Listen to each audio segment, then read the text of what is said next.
ठरलं तर मग या मालिकेच्या पुढील प्रोमोमध्ये एक गोड साक्षण पाहायला मिळणार आहे. अर्जुन खास सायलीसाठी चिंच आणि बोरं घेऊन येतो. ते पाहताच सायलीच्या चेहऱ्यावर आनंदाची लहर उमटते. ती हसत म्हणते, "अय्या, तुम्ही माझ्यासाठी चिंचा बोरं आणलीत, हे पाहून तर माझ्या तोंडाला अगदी पाणी सुटतंय." सायली आनंदाने चिंचा बोरं खात असते आणि त्या गमतीजमती कल्पना व अस्मिता मजेत ऐकत असतात.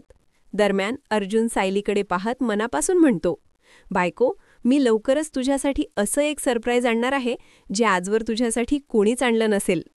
दृश्य बदलतं आणि पोलीस स्टेशनच्या बाहेर अर्जुन आणि इन्स्पेक्टर एकत्र दिसतात. एक हवालदार कागदपत्र घेऊन घाईघाईत जात असतो.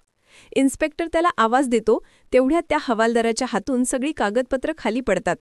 तत्परतेने अर्जुन त्याला मदत करतो आणि ती कागदपत्र उचलतो. आणि याच ठिकाणी हा प्रोमो थांबतो. उर्वरित कथा जाणून घेण्यासाठी जरूर पहा पुढचा भाग. तोपर्यंत नमस्कार.